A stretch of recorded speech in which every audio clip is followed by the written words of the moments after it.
So exactly 1 month ago today, I uploaded a video here talking all about how to learn to allow fear to exist. And the reason I made that video is because I was describing how there was so much going on in life and all of it was like good, great things and lots to look forward to. And what that meant was I was spending a lot more money and I was financially in a space where I'd never been before, which is fucking scared. Not scared because I didn't have money, but scared in the sense that my life was elevating so quickly that I had no security. I had no awareness of what the next thing was going to be. I was clearing a lot from my life. I was welcoming much more things into my life, which were so much more in alignment to me. But it also brought up this fear of how financially am I going to sustain this? And so I said in the video that I'd spoken to my partner about it. And what I'd realized was I was trying to figure out a way to remove the fear, but actually what I needed to do was just create safety for the fear to exist. And in creating safety for the fear to exist, you create safety within yourself to feel the emotion, to face the fear. But in creating safety within yourself, you attract things that give you more safety. Whatever we create in our lives, we are co-creating from a space of what we emotionally believe and feel like. So if I feel unsafe, I'm going to allow or co-create a situation more and more that are going to attract more unsafety. If I am able to get to a place where I feel fear, I feel some kind of negative emotion, however, I create safety to feel it, then I am then existing from a place of safety, which means I co-create situations that make me feel more safe. Or I co-create spaces where I can find safety again. And so I wanted to do this video as kind of an update from this video 1 month ago where I'd felt complete unsafety, complete fear, complete unknowing, to the space where I'm at today, which is during that time where I'd allowed myself to feel safe, to feel the fear and just face it, I actually surrendered.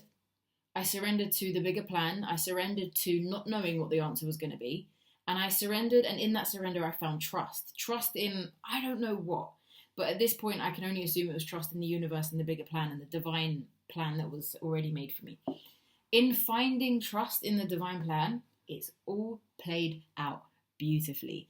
Just within that month or a couple of months ago when I made the actual video, how my life has unfolded, the things I have attracted, the experiences I've been able to go through so abundantly and become so much more in alignment because I got myself to a place of safety and therefore operated from that place of safety to create more safety.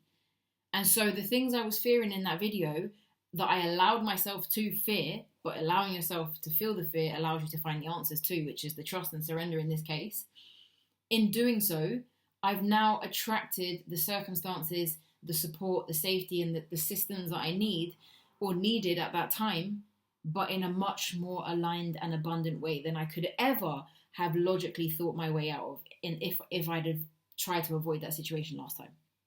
So I guess my point to this video is not only an update to see what can happen when you trust and surrender, but also I think my main message here is that when you logicalize your emotions and when you try to find a solution out of fear or out of unsafety or out of anything that you negatively feel, you're only going to be finding that solution from a logical point of view. And when you look at things from a logical point of view, you're in pure survival mode. When you're in survival mode, it's short-term survival periods. It's not long-term thriving. And ultimately, none of us want to be here just to survive. We want to be here to thrive. We all know that there's these amazing things we want to do in life, but they do not come from your logic. This is why I say to all of my students and my coaching clients that your mind can sometimes act as a bully. And when I say act as a bully, what I mean is disconnect you from the actual purpose, the actual message.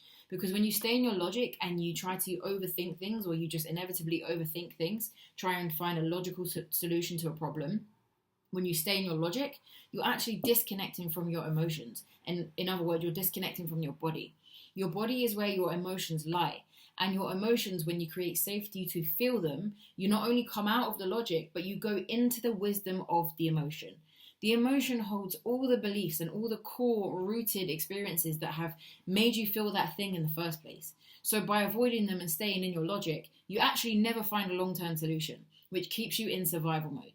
But when you dip into the body and you actually understand where your emotions are being held and why those emotions exist in the first place, you start to gain and work with the wisdom that the emotional body is holding onto. And in doing so, you can actually work your way to not only survival, but thriving. So yeah, if you want to know more about tapping out of the mind and into the body, drop a comment and I will, let you know exactly how to do that.